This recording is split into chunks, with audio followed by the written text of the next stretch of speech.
It is a cold Saturday morning, but BAZZA! Barry Ferguson, folks.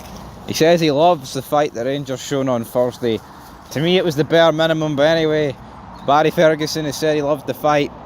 Alright, and there's 3 things he wants to see next, and we're going to tuck into those 3 things I'd like to see next. Those 3 things I'd like to see next are a Premier League, well, Premier League, you know, Scottish Premiership title, Scottish Cup, and a League Cup. That's all I want for Christmas, but guess what, folks? Santa's no real, and the chances of me getting that are not real either. So let's dive into what Barry Ferguson actually wanted, folks. Because at the end of the day, right, it was correctamundo. Clement dropping Tavernier. Dessers has come out and said since that if he deleted all his missed chances, he wouldn't be at Rangers. Here, I think a lot of us have said that. You know, but we've all said, like, if Dessers actually took, like, not even all of his chances, right, because that's unrealistic, but if he took a lot more than what he did, you know, the guy could have been on like 40 odd goals last season. And the fact of the matter is this: if he got 40 odd goals at Rangers last season, that probably would have fired us to more trophies than what we actually won. Well, we can hope at the end of the day, but in reality, I don't want to hope. I want to deal in absolutes. And Cyril Dessers right now, you know, I seen a stat get whipped out. Oh, since August 2023, Dessers has got 31 goals and Kyogo's got 25. Doesn't change the fact that Kyogo's better than Dessers. Doesn't change the fact that Kyogo steps up the task in the big games and the big moments. How many times did Dessers balloon us points? Yeah, it's alright, Dessers, you know, scoring goals when you're 2-0 up or 3-0 up, or, you know, some things like that. But what about 0-0 in crunch games against Celtic, son? You're nowhere near that. But this is what Barry Ferguson said. He said, Philip Clement is right to manage James Tavernier, and his decision could well see the Rangers captain come back even stronger. A lot has been made of the manager's call to leave his skipper out of the starting 11 for the Europa League draw away in Olympiacos. I thought Clement spoke well about the situation after the game. Tavernier is used to battering out 60 odd games a season, but he's getting older and you can't keep going on like that forever. It might be a case that Tavernier is feeling a bit of tiredness just now, and the manager decided to freshen things up in Greece. The changes worked, there's no doubt about it. I thought that Dujon Sterling did well at right back, then he came off after 50 minutes and Kazimierz replaced him. Tavernier obviously made a late appearance, but listen, what you have to do when you're playing 3 games a week, sometimes you have to make changes. I know from experience that when you try and get that 33 plus age, it is how hard it is to try and play 3 games a week. I was allowed by the manager to manage myself in terms of when I wouldn't train as much. I'd be playing 3 games in a week when I was at Birmingham. I would maybe just do a day in the gym where I would just go on the bike. I would kind of manage myself so I was available to try and reserve as much energy as possible. As you get older, your body's not the same. Everybody knows that. That might just be the case that Tav's maybe feeling it a wee touch just now. I don't know, but maybe giving him that wee bit of respite and sitting on the bench and watching his teammates, you might see Tav come back stronger and better, my friends. But you're not a robot, you're human.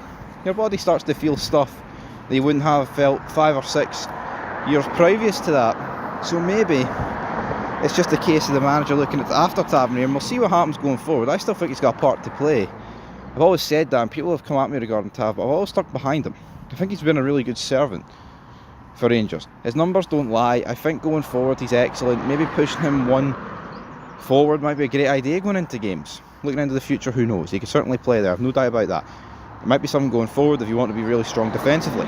End of quote. Right, again, I mean, absolutely. Like James Tavernier, there is no point just throwing this guy to the reserves for the rest of the season, because unlike certain players, I think James Tavernier, right, can actually offer something for, you know, forever till January, till you sell him or the end of the season, right? Because, you know, he's not a Kieran Doyle, right, troops? Kieran Doyle is mince, right? James Tavernier, like him or hate him, right, the guy is a good set piece specialist. He really is, right? Jake, where are you taking me, son? I mean, he's just dragging me all across the place here. I'm trying to read this article. But yeah, he's a good set piece specialist. He can put the ball in the back of the net like this season. I think there is a place for Tav they come off the bench with 10 minutes to go. You know, you look at some of our benches recently. You try to tell me that James Tavernier, you wouldn't have more faith in James Tavernier coming off the bench if you need a goal, rather than James Tavernier, oh, let's put him up front after he's ran, 75 minutes a day. It doesn't work, man. He needs time. He said bottle is something I think the Rangers team showed in abundance in Greece. If you were able to say to me 4 games in that Rangers would be sitting on 7 points, I'd have taken that all day long. A point away from home is good against Olympiacos, who won the Conference League last year. I know they lost a few players, but it's still a good outfit. So that point away from home last night is a brilliant one. I know how hard it is to get points on the road. When we went a goal down, that's when I kind of thought to myself, right, show a bit of mettle, and the team did exactly just that. I thought Barron and Raskin were excellent in the middle of the park. And the quote, Barron and Raskin were good. I can't really disagree with that, to be honest, but he basically just goes on to say that the performance was full of character, bite and aggressiveness, right? And it was, but the same problems still lie up front, and Dessers is ballooning 100 chances. Dessers can cry and be like, I wouldn't be at Rangers if I took all my chances, but we're not talking about 20-yard wonder strikes that the guy needs to hit. We're talking about like shots 5 yards out, the guy just can't get in the back of the net.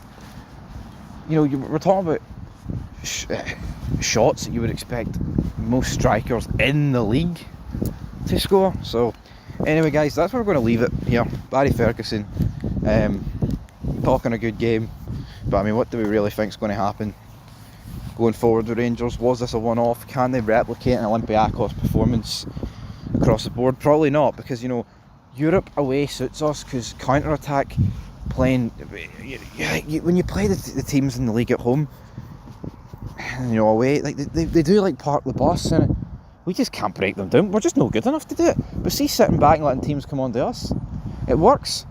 But then saying that, does it work? You look at that game at Pittodrie, Aberdeen pumped us for 45 minutes and Celtic do it, so it's alright to turn around and say, oh well, Europe suits us. Well, why don't the games domestically, when we're under the caution, not suit us?